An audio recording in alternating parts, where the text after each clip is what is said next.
Today's episode is brought to you by HelloFresh. For $30 off your first week of HelloFresh, visit HelloFresh.com/BrainCandy30 and enter BrainCandy30.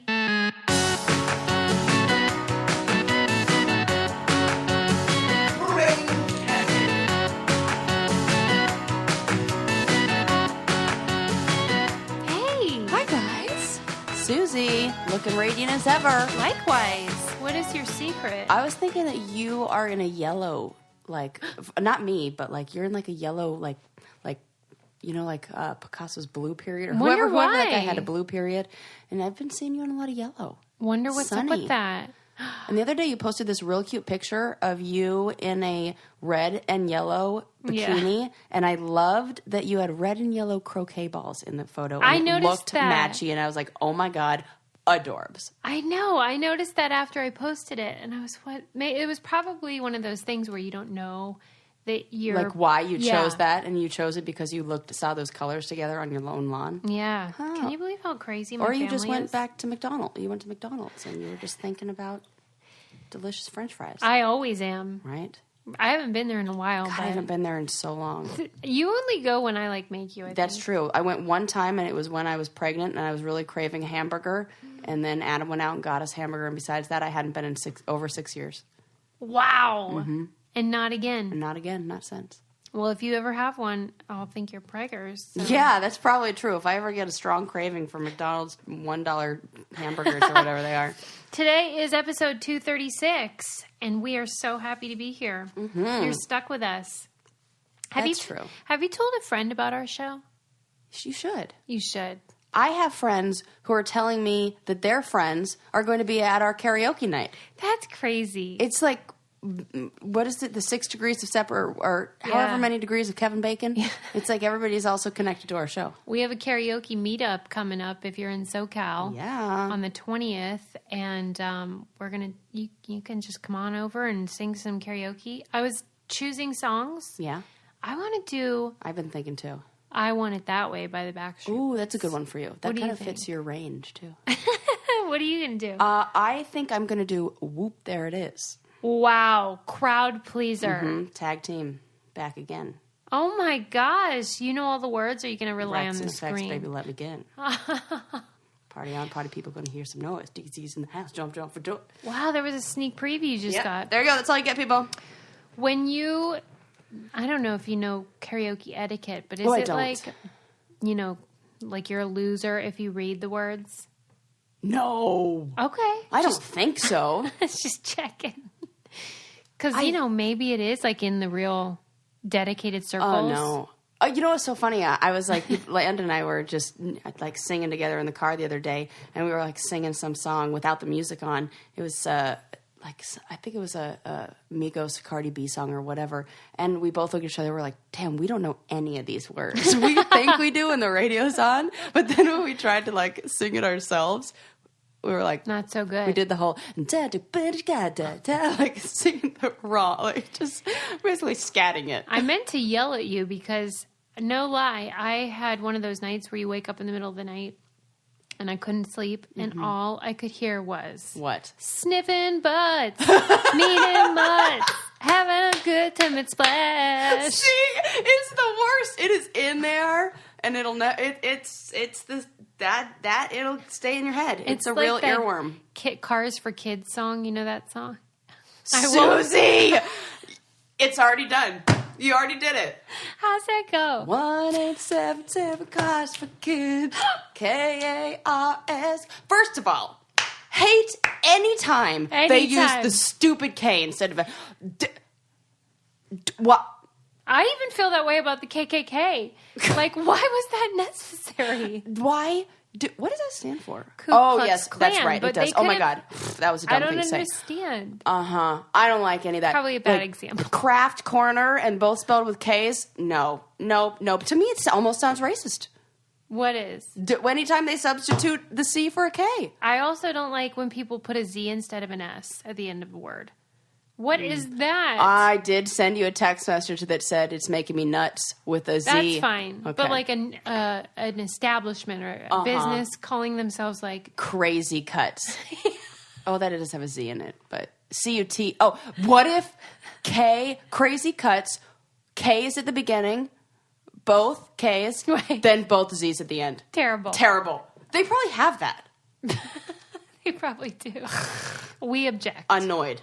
Yeah, I don't like it. Why are you doing that? You know what's funny? Are you familiar with Ventura Boulevard in Los Angeles? Mm-hmm. For some reason, this particular street has more establishments with puns as names than any other street I've ever been on in my whole life. We're talking every other... it's like hair shop, lamp stores. They're all puns.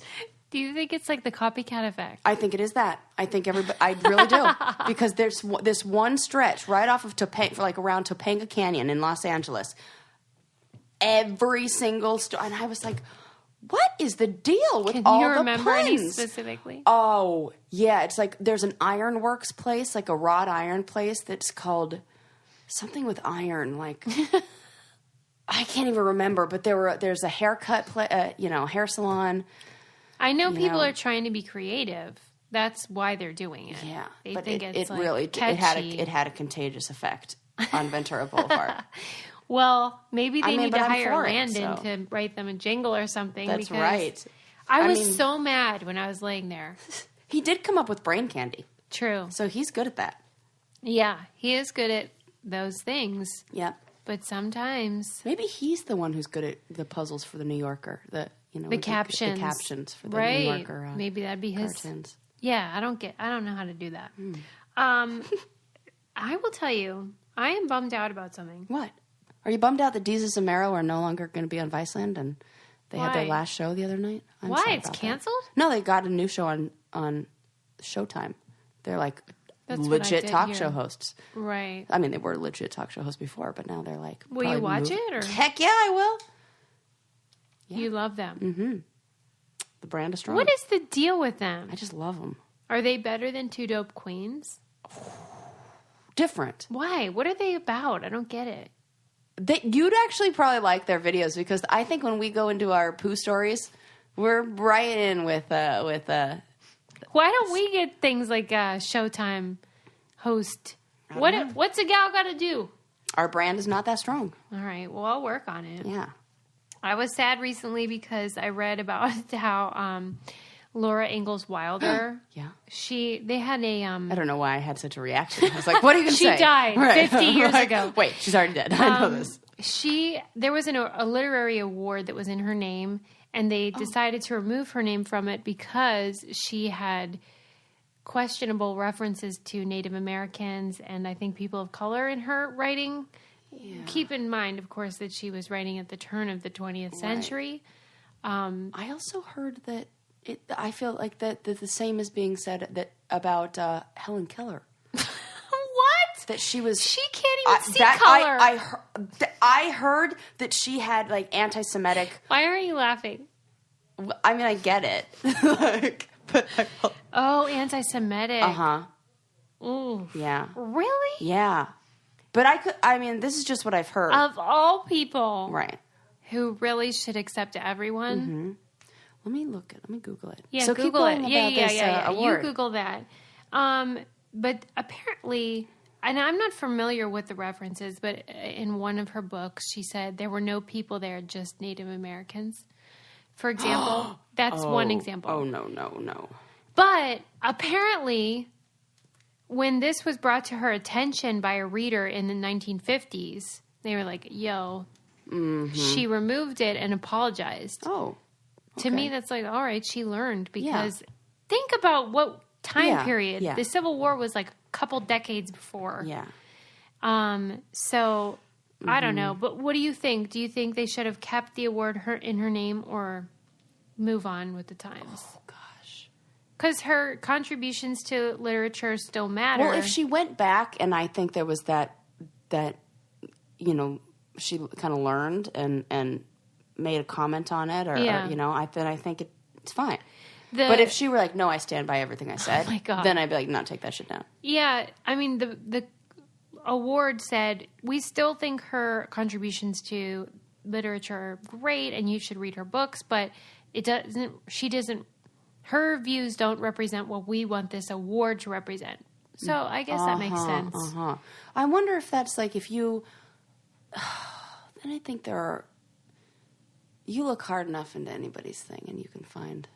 Especially within the context of the time period. That's what I'm really thinking about is like. But it's kind of like tearing down the Confederate statues. Which that's also where my mind went. And I'm like, take those things down. Yeah, I'm fine with them. Gotta go. Yeah, so I guess it makes sense. But I was bummed out because I've always really liked that series. Update on the Marilyn Monroe statue. It's humongous. Dude, I'm not okay with it. I know. I'm like, not okay. Yeah, once I saw how big. Yeah. I'm like, I thought you would have to try to look up her skirt.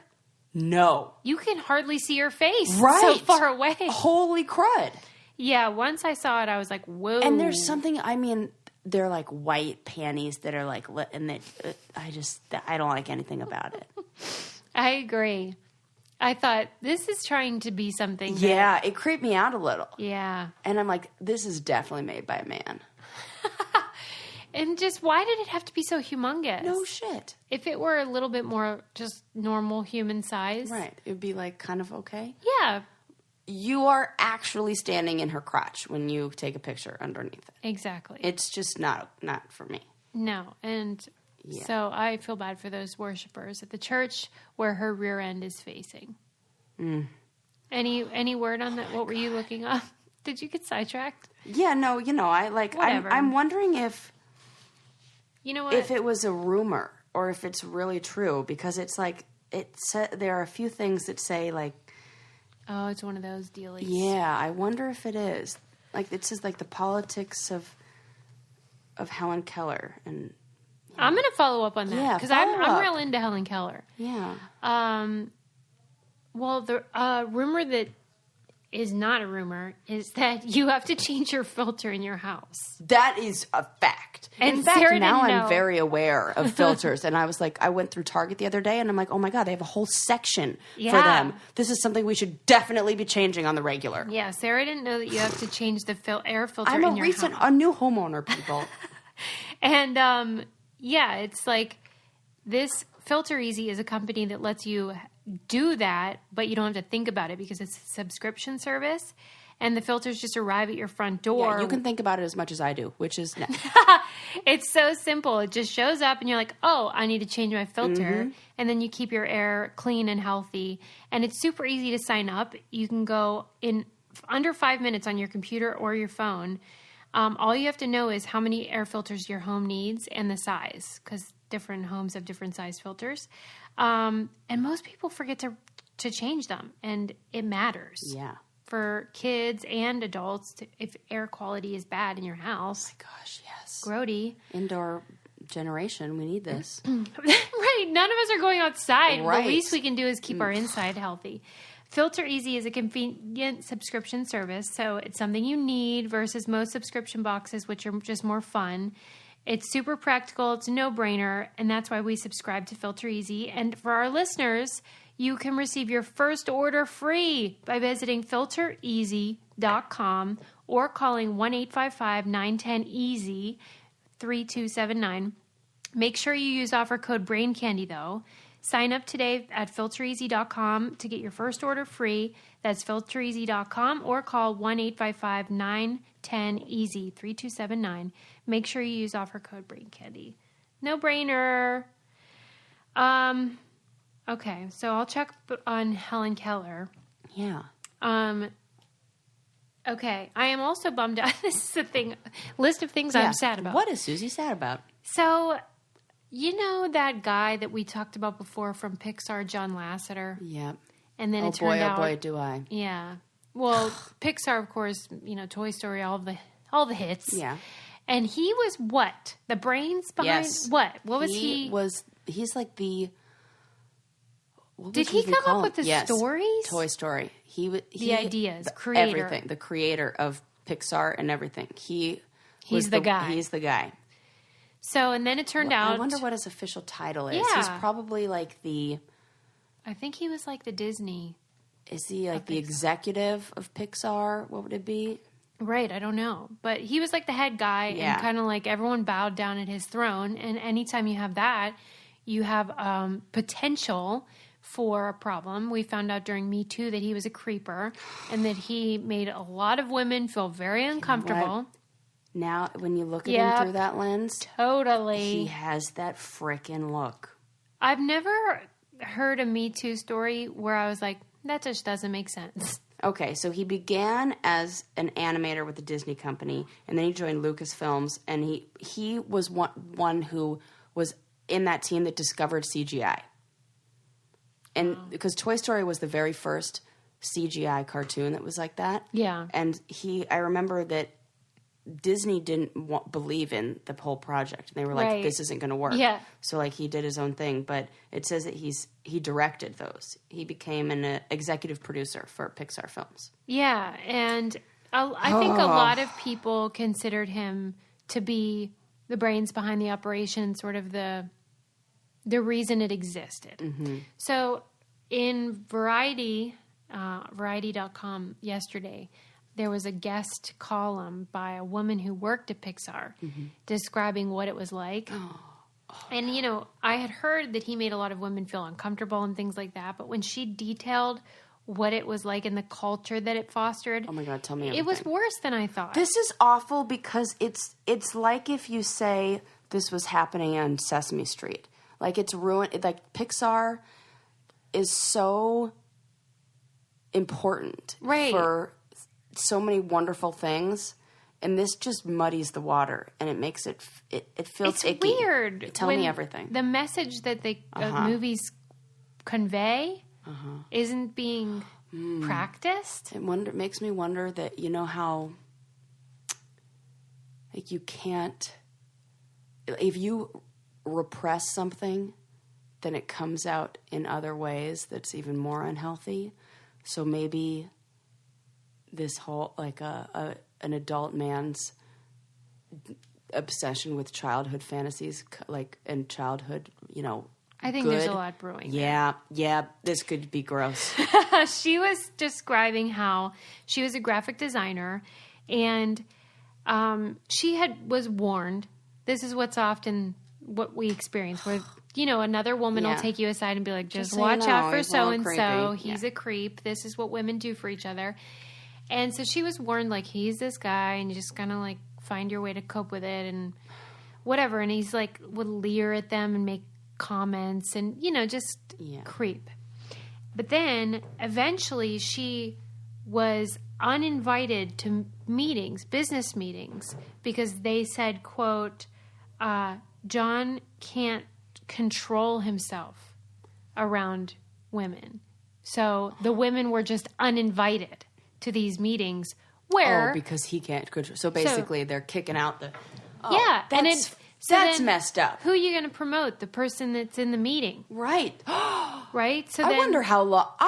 You know what? That makes me think, this can't be the only place this has happened. Oh, hell no. This is what I believe is the rule rather than the exception. I think you're right.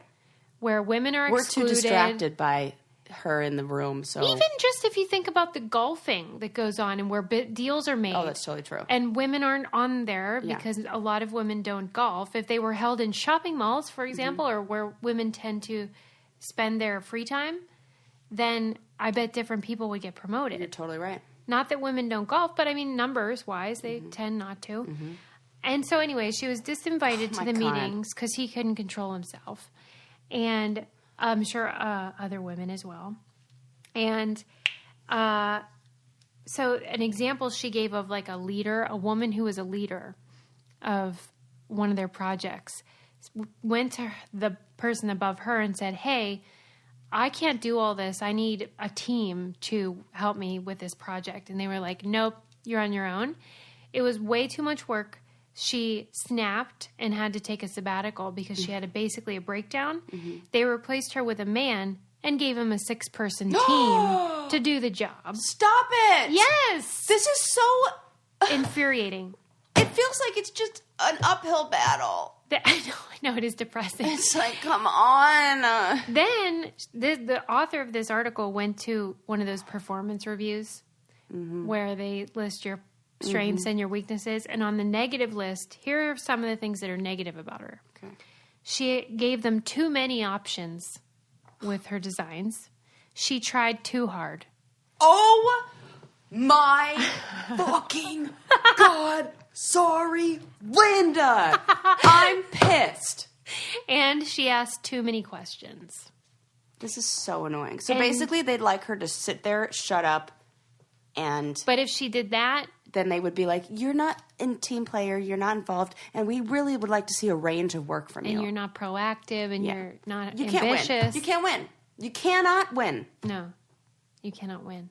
And when men... I would say it's probably similar for minorities as well. Way worse. Yeah. Way worse. The author was a white woman, and I'm sure if she were a woman of color, she might not have even got the job in the first place. You're right. Not even the performance review. And she had told her so fucked up. colleague, her male colleague, about the review, and the guy was like, yeah, if you were a man, all those things would have been on the positive column. Yeah, they would have noticed them, and they would have thought, boy, this guy's a great asset to the team. That's crazy. Yeah. And so she's saying... What do you even do? Well, she quit, but then now she's saying, like, this affected my career. I wanted to work for Pixar. Of course, it would be the dream. It would be like, I'm sure she's probably close to my age, or like maybe a little bit older, and that was important. Right. And she was like, I'm going to work for this company, and that's the goal. And then the company is corrupt. And that, And it's usually that type of thing where it's like, one guy isn't going to be the whole problem, but it becomes a system. Mm-hmm. You know, of course, Weinstein is the example of like the one guy, but then there were a lot of people that had to work together to make that abuse happen. Mm-hmm. So that bums me out. That's really a bummer. But you're right, it is worse when it's Pixar. Yeah. Because it's like what you said, Sesame Street or something. Yeah. Oh, great. Oh, that's fun. All these movies that are like form my identity. Right now, I mean, I know. Disney, I'm pissed at Disney right now. Why? I'm pissed at their low wages. Wait, what? Oh my God. You don't hear about these things? No.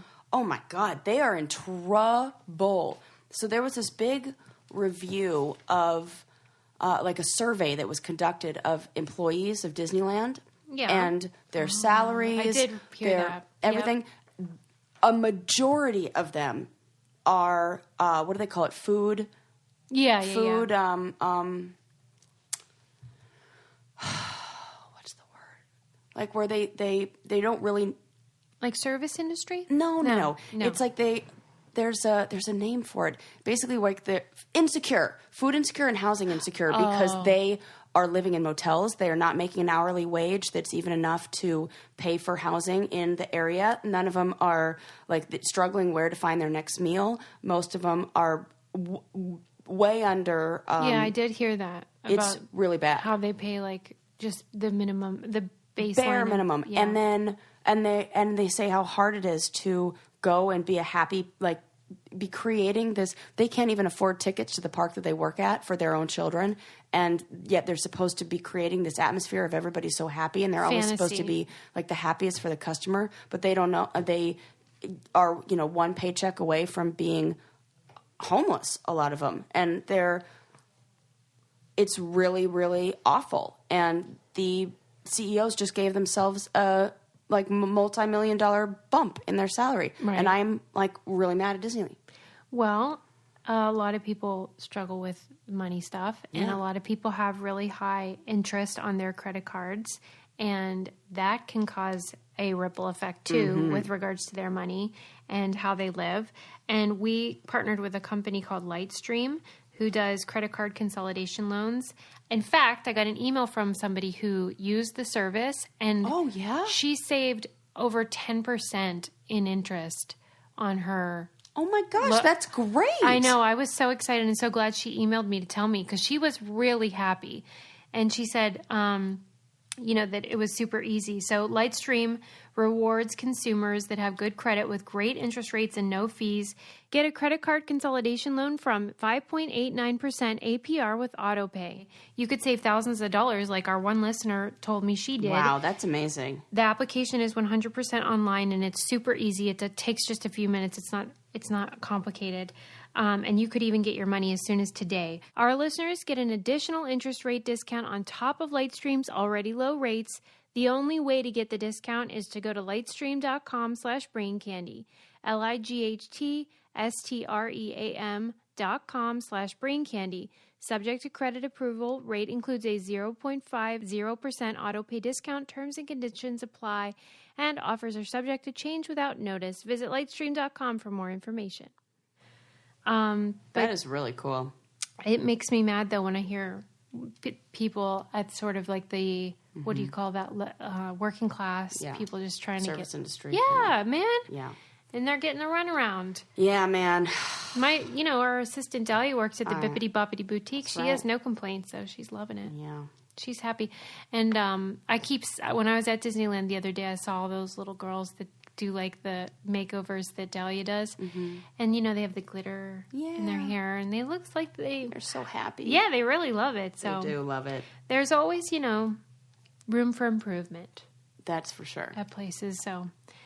Hopefully they'll change their ways. I think they should. I think they should give a $2 or $3 bump. Sarah's offering her business advice. Yes.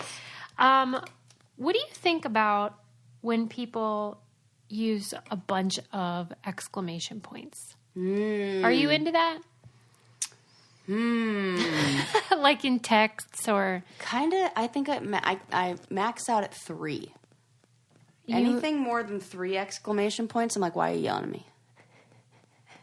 So you feel like,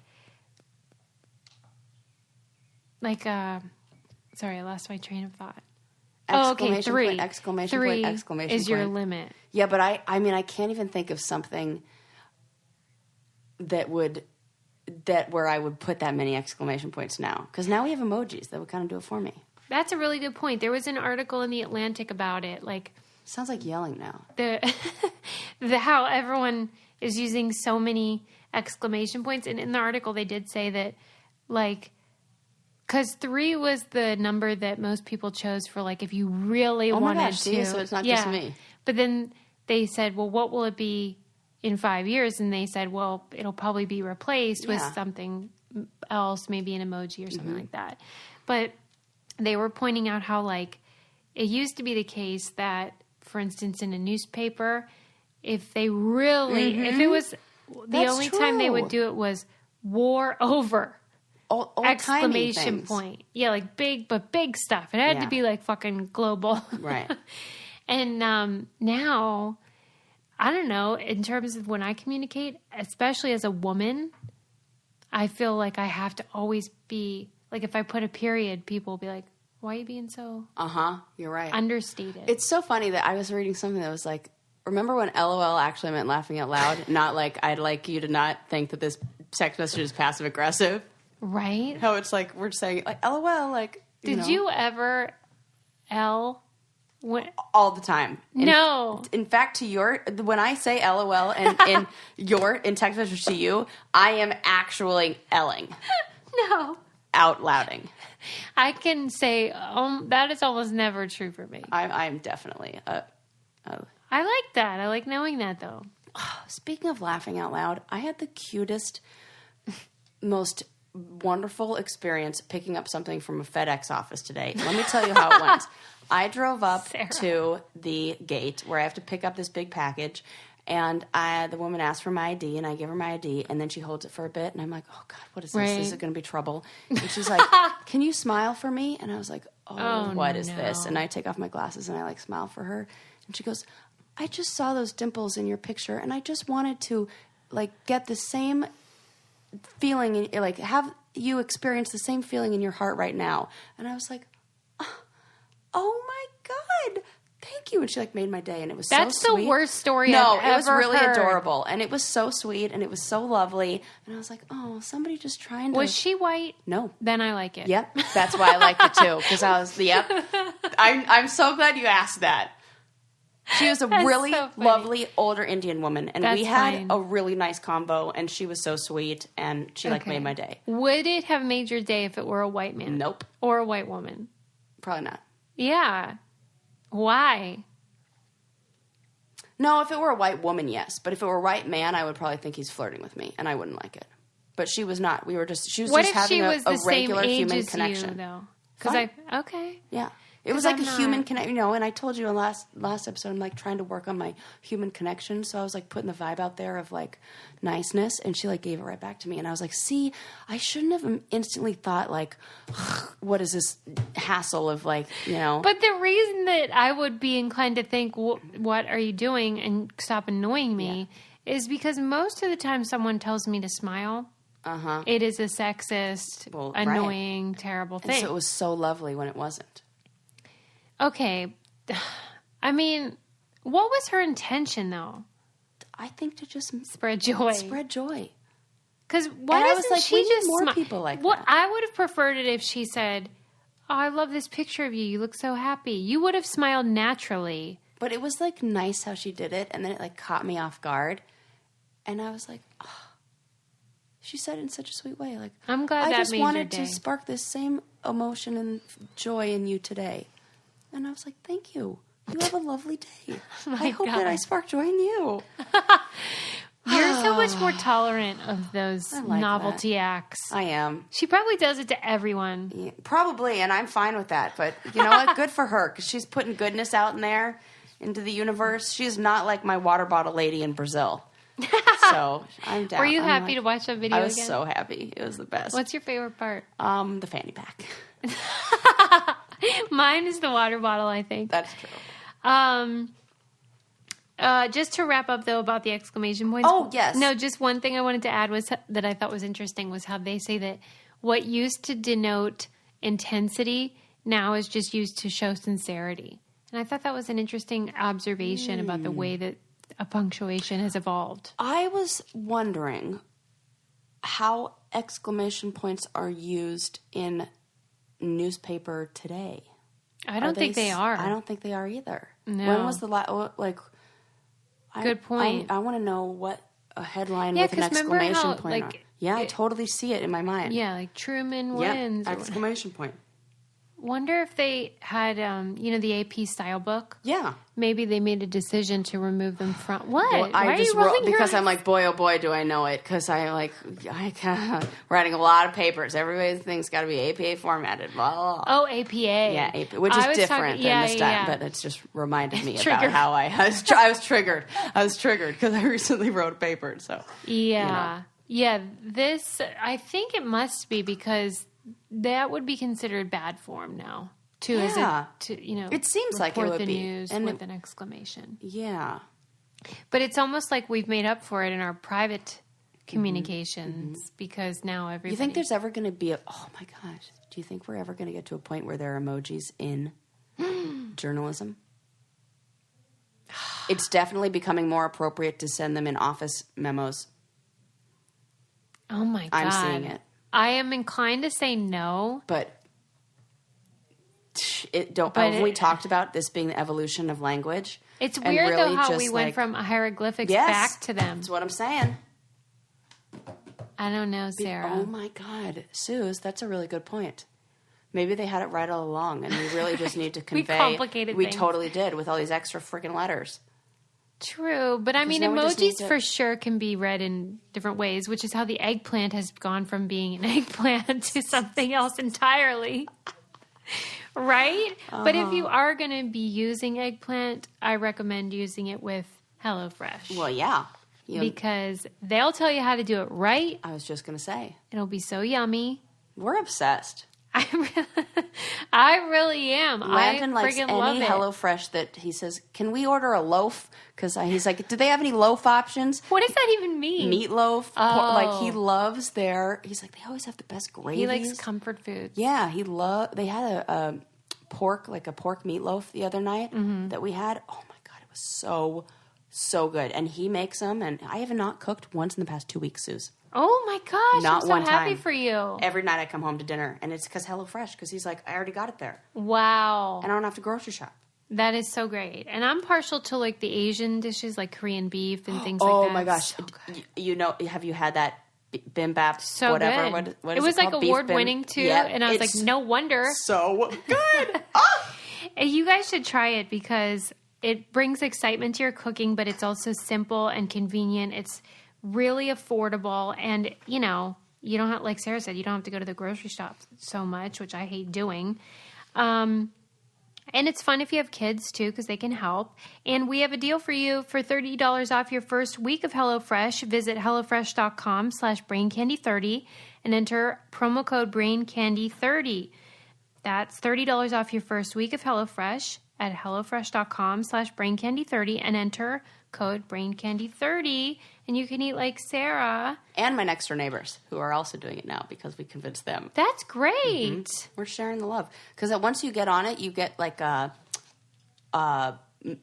meals you can gift to other people. Yeah. Like, here you go, give your friend a week free. And so Yeah. I've just been like making it rain in meals. Here you go. That's nice. Oh, God. All right. But yeah, hey, hit me up if you guys want one. My God. Use that brain candy Stop code it. and then Stop it. use me. Stop it right now. So our listener named Allison, who, shout out to Allison, she's a loyal brainiac, and she sent an article that was from 2011 that I hadn't seen in the New York Times about this dude. I don't know if you've heard about him. He was beaten the crap out of by 5 dudes outside of a bar because he was a cross-dresser. And I would say, yeah, I feel like I've heard the story, but I feel like the story I've heard is one of 100 of these stories. Good point. So maybe And I heard, you know. he suffered amnesia and all kinds of terrible effects, of course, from that incident. But then weirdly, you know how things happen in your brain or whatever, and he developed this coping mechanism where he created a world in his backyard of like Barbies and World War II model airplanes and I think G.I. Joes. And he calls this world, let me see what the name is because I can't remember, Marwencol. And it's a combination of his name and then the names of 2 women that he had crushes on. Marwencol, and there's a documentary by that same name chronicling his life. When he suffered the blows, he at that time was an alcoholic. He no longer craves alcohol afterwards, and he used to be a really good artist, and now he can't draw. Okay. What's with that? That's really interesting. I mean, I know the one I weird can't things flesh can happen out to is your the brain. alcohol one because that seems like you can't like pinpoint a specific location in the brain. Maybe I don't know. I guess, But for the art one, I could imagine it's just damage to a certain right. area. You know, like Phineas Gage when he got the railroad spike through his head and became a dickhead. Do you have any information about cross-dressing? Because I don't exactly understand it when you're not a homosexual or... Like, I know Eddie Izzard is an example of somebody who calls himself a transvestite and did or does cross-dress. But what is that when you're not transgender or... Yeah, it's more like some I guess would call it like a fetish or something like in that kind of category. But I would say that it depends on what the purpose of it is and what they enjoy out of it. He says it's just soothing. Yeah, I was going to say for some, it could be a coping thing. Like maybe you never know where it came from, but it could be something like they really enjoyed watching their mom get dressed in the morning, and that was a really special time for, or like little boys like to play dress up the same way little girls do, and maybe like you never know what could I don't know, get that locked in there that's a enjoyable thing. But then there's also maybe that little something about it being a form of like self-expression or there's like the sexual component where if he's deriving sexual pleasure from that, then it's in a different category. He wasn't, but I know some people do. So it really depends on what the motivation behind it is. I think, and then some people just enjoy like a taboo, like it's a taboo and it's exciting and a rebellious. Little bit, maybe a little dangerous if you got caught for it once and then you kind of liked that feeling, and excitement, arousal, and excitement and adrenaline and fear and all those can kind of get all kind of not jumbled, but hard to distinguish. So you never know. When he got back from the hospital and saw all of his women's shoes, he said, "Did I have a girlfriend?" Because he had amnesia. And they were like, "No, you're a cross-dresser." And he was like, "Oh, okay." And so he tried it, and he was like, "Yeah, I do kind of like it." So interesting. Yeah. Because he had amnesia and he didn't remember. Okay, so that makes me think that it was from some stored memory, that it's deep down in there, that desire to do that stems from some memory where after the attack, those connections weren't as strong, but all he needed was something to remind him of that. Yeah. And then it re-strengthened those connections. Yeah. Dude, that's cool. They're making a movie about it, and Steve Carell is going to play him. Whoa! That's pretty cool. I love that. Yeah, it must be a very interesting story because you read it in the article and it's like, oh, that's interesting, but I bet the documentary... Yep. And then Steve Carell is a perfect... I think, when he did that movie, what was the Foxcatcher? I didn't see it. Oh, Susie, you know the real story about the really rich guy who is obsessed with wrestling. I do not. And so he's like a very wealthy heir to some fortune, but was kind of a fuck up forever. And he was this really awkward guy who was obsessed with wrestling, and he started, it was so bizarre. He started his own wrestling team out of his house, and he paid a bunch of these guys to be on a team and trained them for, I don't know if it was for the Olympics or something like that, but then ends up killing there's a murder at the end where he murders one of it gets crazy. But Steve Carell, the real story is insane. Steve Carell plays him in a movie that they made, and it is so fucking creepy. You should totally watch it. How is he that good of an actor? He's really good. It's crazy. I am creeped out by thinking of him in this role where he played such a creepy guy. But then I watched The Office the other day, and I was cracking up and loving it. Right. And I'm like, oh my God, it's so weird. I watched the last episode, and it was so good. So do you love The Office from start to finish? Nah, I don't love... also, let me say by last episode, I meant Steve Carell's last episode, not the last episode of The Office. Same difference, if you ask me. Yeah, that was it. It was his last episode where he's leaving at 4 o'clock, and it's so good. That I get. That was what in my head was the last. I freaking love that show. But after he left, you weren't into it as much? Not really. It just was weird, right? And I felt like there was something missing. Yeah. Steve Carell. There sure was, Sarah. Yeah. Yeah, so that's interesting. I'll put that in the newsletter. If you want to sign up for our newsletter, go to our website. There's a little thingy you can put your email in. Are you familiar with the Pittsburgh Potty? What? The Pittsburgh Potty. Wait, that sounds like a sex move. Like this Cleveland steamer. Yeah. No. The Pittsburgh Potty is because people in Pittsburgh are huge sports fans, so they had to create a special potty that you can use while you're in the stands so you don't have to miss out on any of the game. That's a fair guess. Okay, I'm way off. Pittsburgh potties, I never knew were an unusual thing because I grew up in Pittsburgh, but they're not limited to Pittsburgh. It is basically a toilet that is in your basement, but is accompanied by no walls, sink, or anything else. Oh, okay. I see what this is. This is like a basement bathroom that was unfinished, sort of, where they just kind of left it open. It's just a toilet hanging out in your basement. I feel like your dad would be into that. For sure. Yeah. Yeah, he would be into that. We didn't happen to have one, but in my head, you cousins totally did. I've created what your childhood home looks like, and there is an unfinished downstairs basement with exposed insulation and a Pittsburgh potty in it, and clowns painted on the walls. The basement is finished, but I mean, that's a loose definition. What's that wood paneling? All that stuff. Yeah. But my uncle did have a Plywood. Pittsburgh potty. So you can see like on BuzzFeed pictures of them. Oh my God, this is real funny. But no one really knows why they're there. Mm-hmm. Some people believe that it's because like Some people believe like it's old folklore. it is. It could have been because so many people were working in the steel mills and the coal mines and stuff, and so when they would come home from work, they would want to like clean off or go to the bathroom, I guess, before like going upstairs. Oh, but okay. you'd think you'd need a sink for that. interesting. But Like regardless, using the toilet. so people think that's where it came from, but then other people were like, no, it's just come because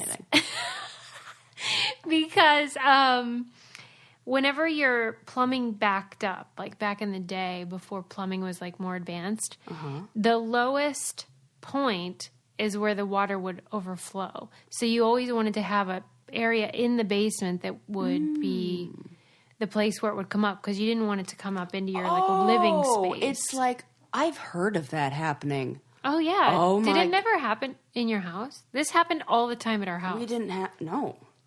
Well, you guys don't have basements around here. Yeah, nor do we have septic tanks. And did you have that, or was it It was just bad old plumbing? Yeah, pipes. that's it. I think because I lived in the everything's burbs. older. Yeah.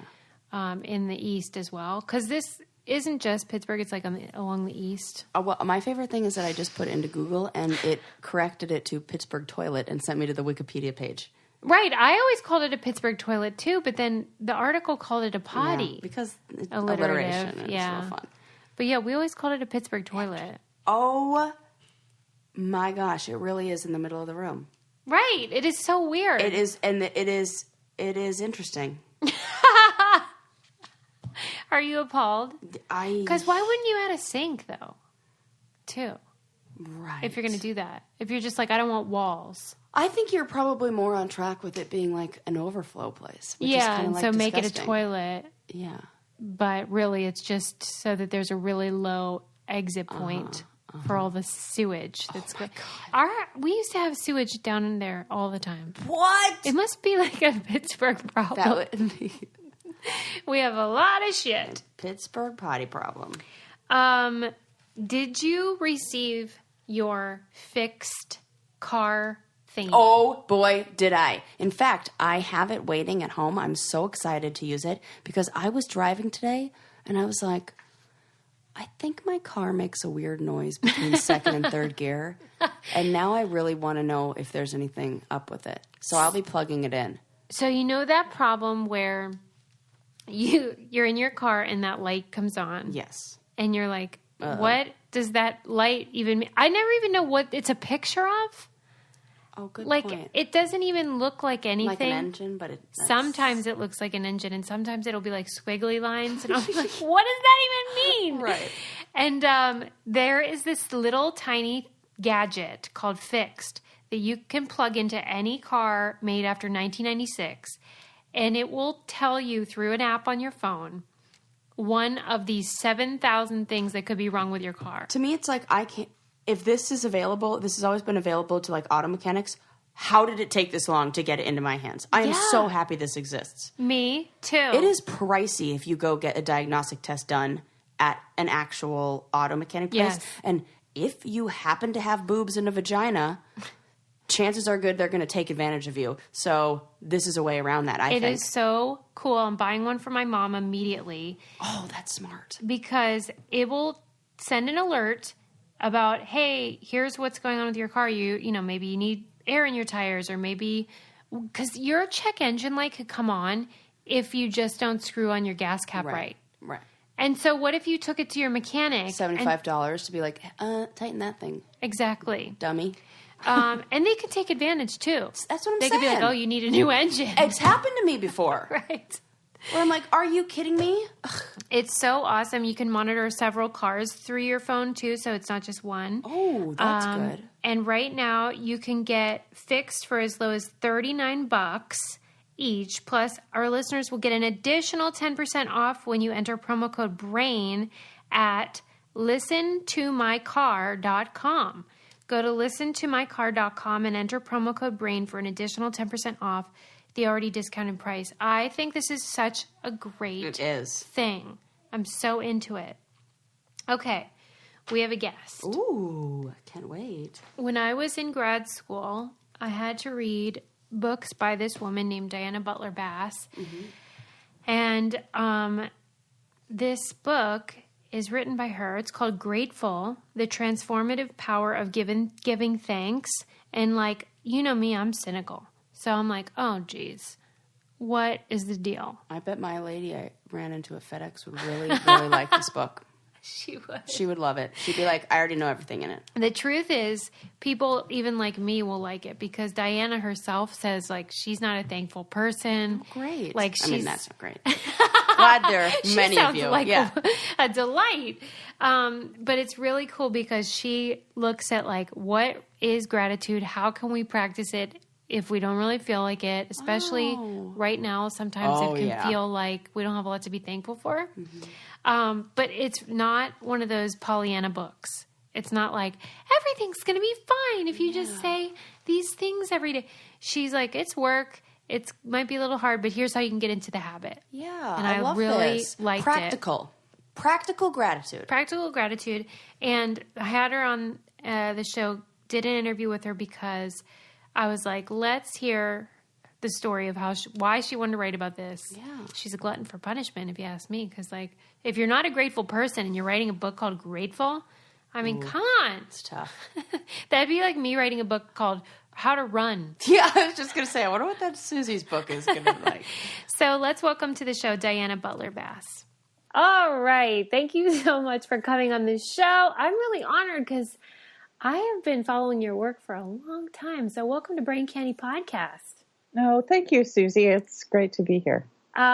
Well, and we've been trying to set this up for a long time, so we better make this good. I'll do my best. Now the pressure's on. Right. Okay, so you have a book out called Grateful, The Transformative Power of Giving Thanks. But this isn't your first rodeo. You're Miss, 1 million books that you've written. Is it old hat for you? No.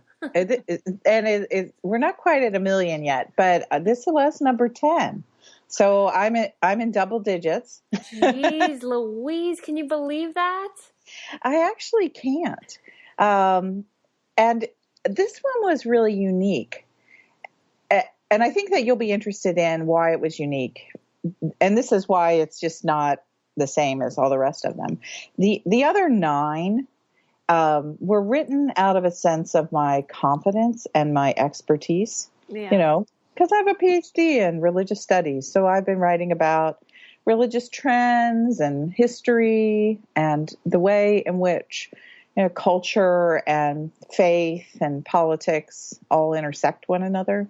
So 9 books on subjects that were in my core area of competence. Yeah. And so I always thought to myself whenever I was writing that I was teaching, I was teaching. I certainly was always teaching myself something because whenever you write a book, you're always learning more. Yeah. But I also primarily thought of myself as teaching readers and teaching an audience. And in Grateful, I literally knew nothing about this subject before I started. Yeah, you kind of introduce yourself as I'm not really into this. Yeah, that's how the book starts, is that I'm not good at this, and I've never been good with this, and I'm trying to figure out why it is that gratitude has eluded me. And so that's where the book begins. So it really is a book where I was going on a journey to learn something new that I felt called to learn, but I certainly had no high level of expertise, in any field related to this, except for religion, because gratitude does intersect, with theology and with religion in interesting ways. But I had never even paid much attention to that. I love it. You were just sort of like, I'm not into that. But I study prosperity gospel, and gratitude overlaps in the sense that people talk about it a lot when they talk about happiness. So the path to happiness, they often say gratitude is one of the ingredients that can contribute to a feeling of happiness in your life. When you were going about this project, did you sense that reward?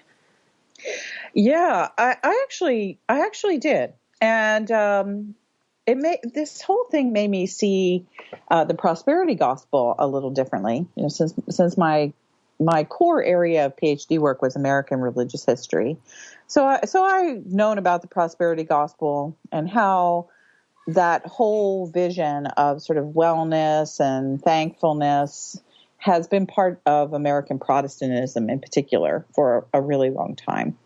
And I think what I mostly learned is that a lot of the stuff around gratitude right now is a kind of secular prosperity gospel. Yeah.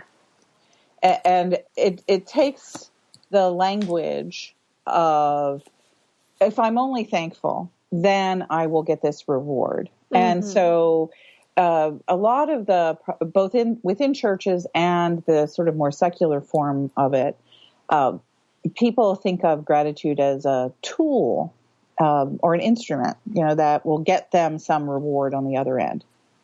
And what I learned as I was unfurling this project is that that's actually not gratitude. That's something we call quid pro quo. And, you know, for any listeners who don't know the Latin, quid pro quo means tit for tat. And so it's the idea of a reciprocal relationship that's based on one's own gain. And that is, if I do this one thing or if I give this one gift, I will get something in return. And so the prosperity gospel has that kind of quid pro quo structure, right, at its heart. And so does a lot of secular health and wellness, sort of spirituality. So that is the way that gratitude comes out. And what you said is just right, is that people say, if I'm grateful enough, then I will be happy. Mm-hmm. Or people use it alternately as a sort of a mechanism to get a material reward. So if I'm grateful enough, I will be wealthier. Or if I'm grateful enough, I will live longer. Or if I'm grateful enough, God will take away this disease. And so that is the way it's often used. And that's not what it is. Gratitude, there's actually a fight over gratitude in philosophy and in theology. Can you believe that? That's so interesting. It is. And in ethics. And it's been going on for about 2,000 years. We haven't got to the bottom of it.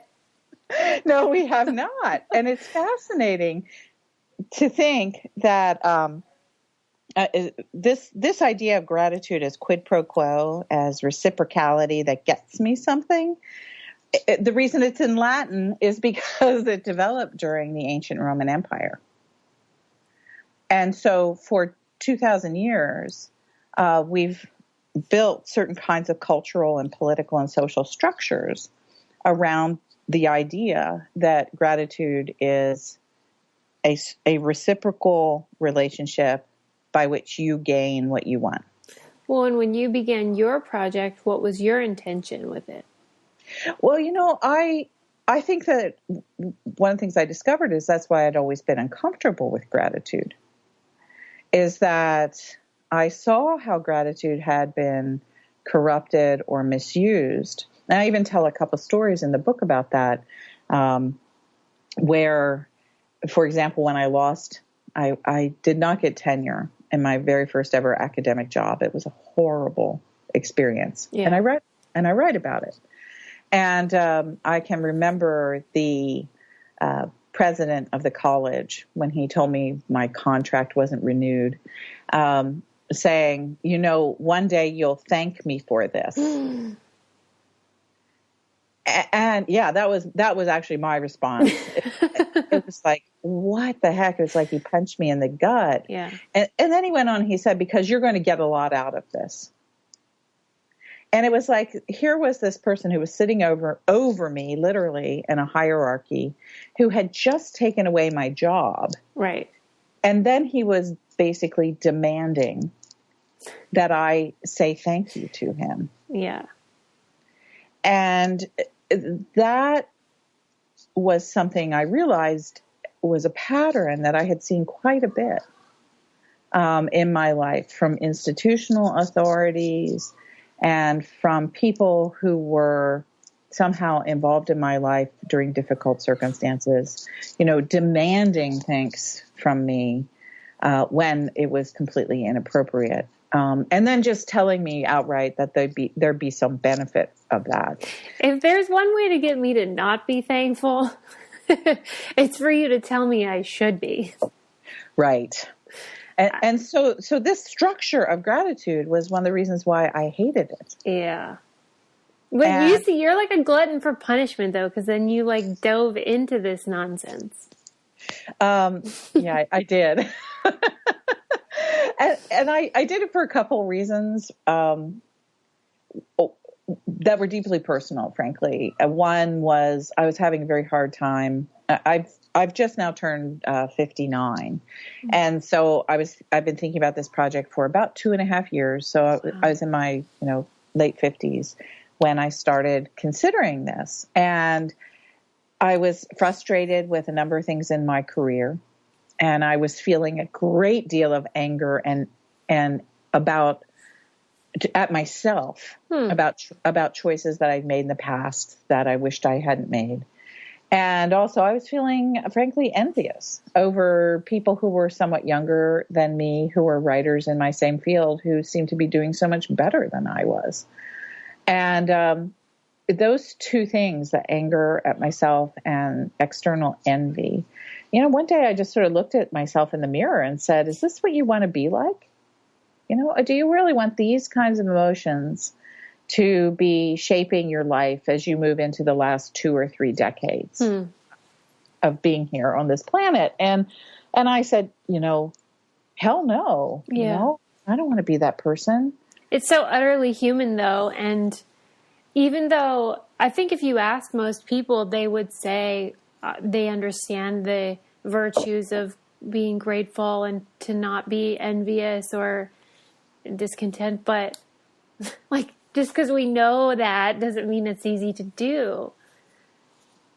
Yeah, it is, and it's really hard to do. And so then what do you do? You just sort of look again. You keep your eye on the mirror and you say, "I will be grateful. I will be grateful." And that doesn't cut it. And so what I knew I needed, and this comes from a lifetime of being a student and a reader and a person who's just curious about all sorts of things and a teacher, is that I thought, well, maybe I don't understand what this is all about. And that there's something here that I need to learn. And that's not the easiest thing to do when you're 57 years old and looking in a mirror. Yeah. To admit to yourself there's something you really don't know. Yeah, but I'm so glad that happened to you, because what you did in your book was so helpful to the rest of us, because in a way you created this blueprint for how we can employ the same techniques, because it's not a magic potion here, right? No, it is not. But you provide some practical ways that we can begin the process. Yeah. What I do in the book is I definitely wanted to avoid being a scold. You weren't. Don't worry. Thank you.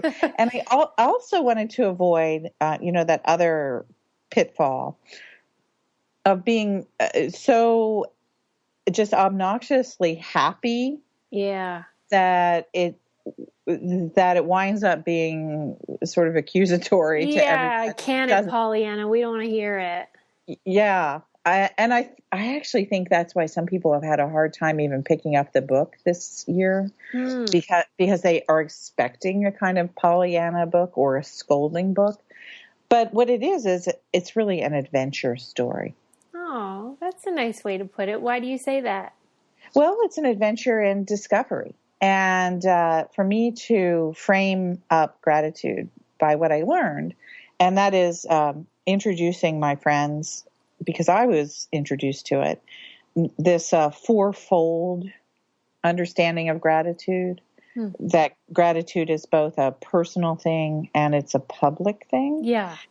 And that it is about our emotions and it is about our ethics. I'm sorry, go ahead.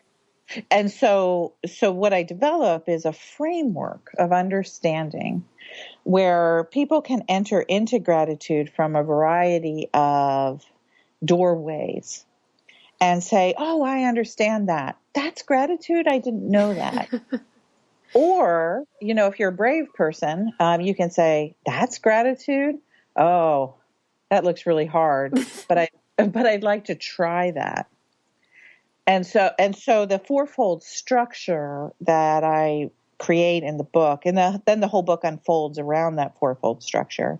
I had hoped people would see it as, an adventure or an exploration or an invitation to pick up what they could, to affirm what they already know, and to go more deeply. It was something that's actually quite important. Yeah, you blew my mind when you talked about gratitude as something social. I truly had never thought about that at all. Can you, for the listener, describe what that means?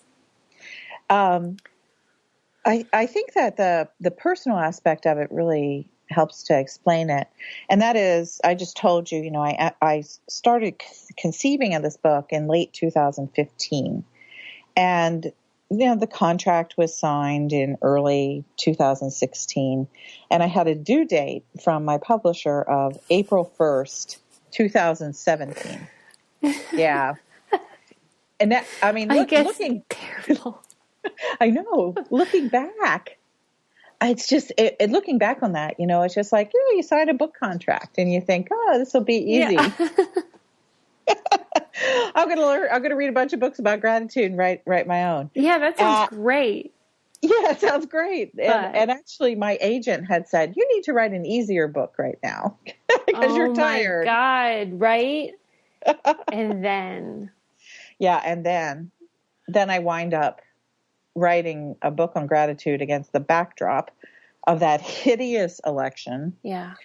And all that division. And so in 2016, here I am trying to write a little book on gratitude. And then I'd come in from my office and the news would be on. And I couldn't focus. I mean, it was terrible. And so finally I said to my editor, look, this book isn't due until April 1st next year, 2017. So I'm gonna keep, reading and taking notes and writing little bits of it as I can. But look, you're not going to get anything major from me until the end of the year, because I'm not going to pick this up in a really big way again until November 9th. Oh my God. No. I literally said, when everything goes back to normal, then I can write a book on gratitude. This is terrible. Yeah. And so, of course, nothing went back to normal, and it just got worse, and it's still worse now. And so that piece of how horrible everything was, and me writing this book while all that is going on, that's what began to germinate in my brain and also in my heart, the fact that gratitude has public consequences. Yeah. That it's not just you, sitting around the dark saying thank you, thank you, thank you. What am I going to get now that I'm so thankful? But instead, gratitude is inherently social because it connects us to gifts and givers. And so you're never thankful for anything unless there's a gift, and you can't be given a gift unless something or someone is directing gifts at you. Yeah. And so that could be God, that could be another person, or that could be the universe, so there's several possibilities of gift givers. But otherwise, you're not thankful for anything. I mean, right. Really. And so that there's always this social piece. And so my imagination began to expand. It's like, okay, so here's all this literature showing that gratitude creates happiness, and not quid pro quo, but gratitude. Yeah. The reception and response to gifts. Gratitude creates happiness. It creates well-being. It actually does. Grateful people actually are more prone to good health outcomes during major crises of disease and illness. And that's scientifically proven. I've read stuff from the National Institutes of Health about significant juried studies from medical practitioners, from scientific researchers that showed the people who were heart patients who practiced gratitude had better outcomes than those who did not. Why do you think it's the case that, given that science does say things like that, and over again we hear the benefits of positive,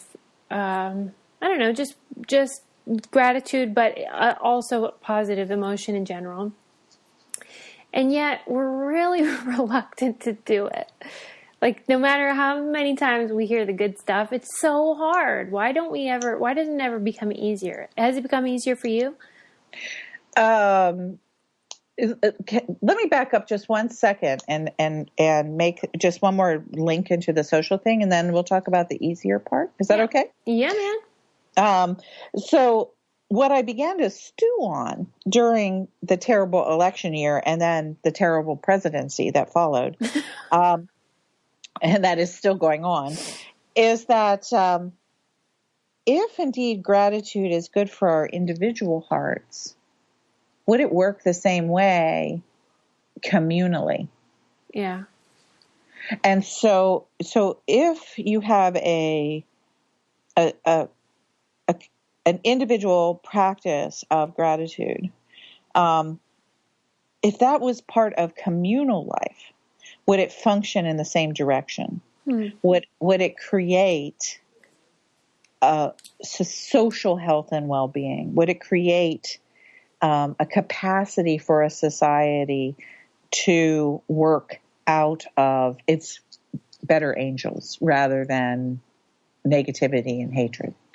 And so that became for me a really interesting question. And that I write about it, and I'm still working it. I'm actually thinking my next book is going to keep pursuing that question. Because You're think crazy. Well, this is what, academics do. This is what teachers do. They get an idea and they follow it until it either yields fruit or it just proves itself to be just hopeless. It's a dumb idea, So I'm hoping this will yield fruit, because I'm really reaching towards helping people understand that we could have a politics of gratitude that's not about quid pro quo, but instead is about setting a new table of gifts and sharing.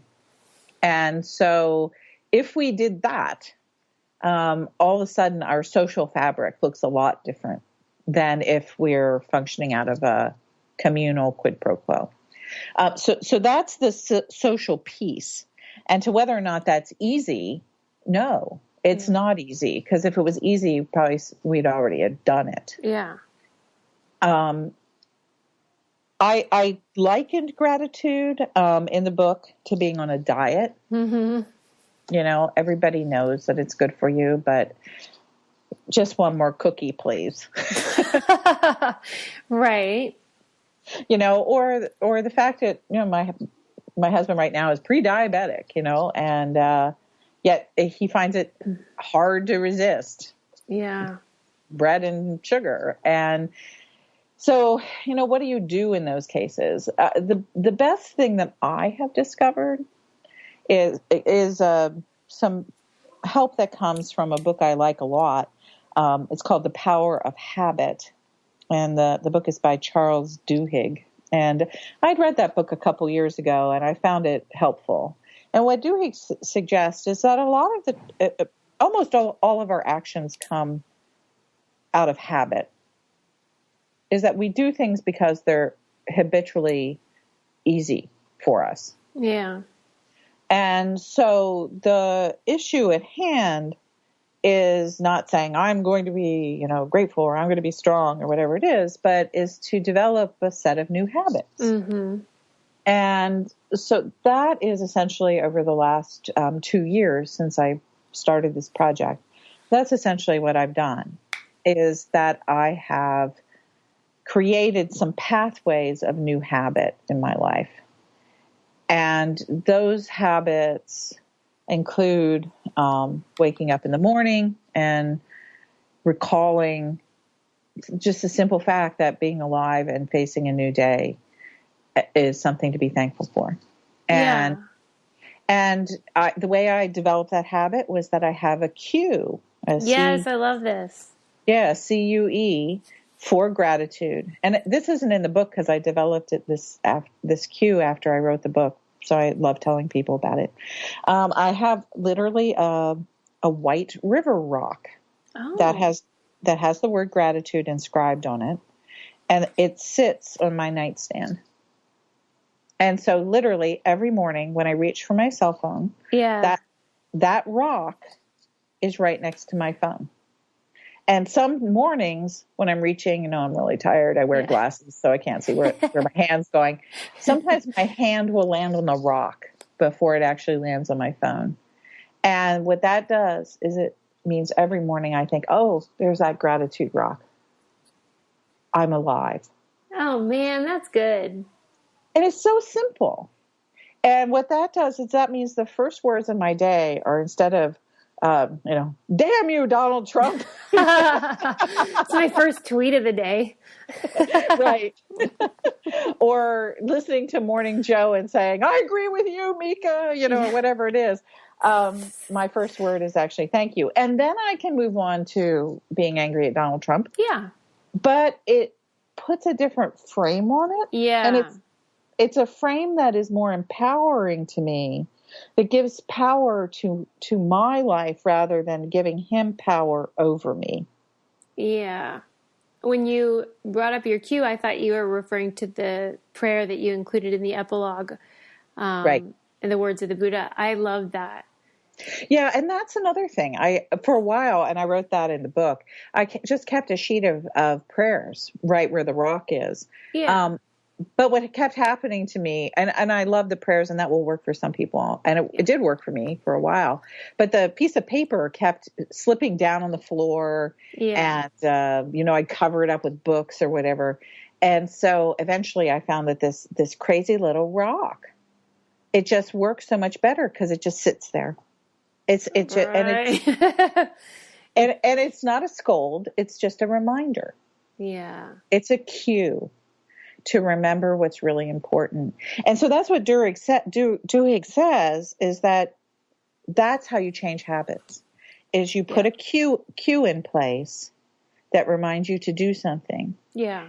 And when you do it, it starts becoming habitual, and then it becomes part of you.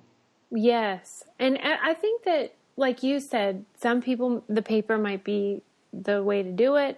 Everyone has something that works well with the way their brain operates. That's right. Like, I'm a box checker. I like the feeling when you check a box. So I keep a list of things that I want to do every day, including meditate and stuff that's not like work related. And so if you are like me and you like to check a box, you could put be thankful or have gratitude for a hot second. Then you get to check the box if you have that moment. It's sort of that would be my cue. Everybody could have something similar that works for them, right? And that's what I say in the book, is that find something that works.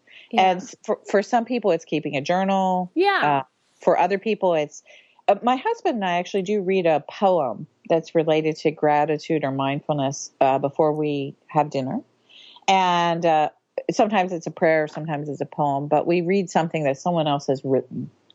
And that's what frames our dinner.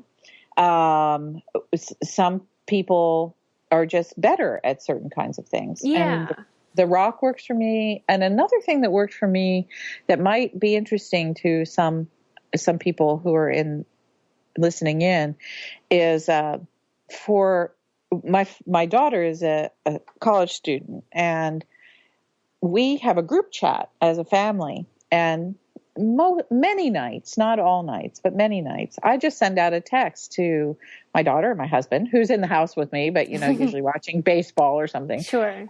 And I'll say, hey, guys, what's everybody thankful for tonight? And it's really interesting that, to bring my daughter and my husband into that conversation. And my daughter has come up with some absolutely fascinating and beautiful things. And it's actually been one of the ways that we've stayed connected to her while she's away. Really nice. Away from home at college. And it's a way of creating a community of gratitude in your own family. I really like that. You guys sound like really nice people, though. The rest of us are scum. I need to start like way before. I need to just get the baseline going before I get to where you are. Oh, believe me, we have plenty of moments. I read a tweet yesterday where somebody said that hope was a discipline, and I never thought about it like that. And I think obviously that gratitude and hope overlap. You talk about that somewhat in your book as well. Yes. And I really liked thinking of it in those terms of, it's not just sort of, we talked about the Pollyanna syndrome. Right. It's a discipline where you're doing the work. That's right. Love that. And sometimes people say, "Oh, just one more thing to do," but this is work that is actually rewarding. Yeah, right. Your life will get better. Yeah. So I have discovered that gratitude does not take away your problems, but it does give you the capacity. As I said a moment ago, there's something about it whereby you take back some of your power. Yeah.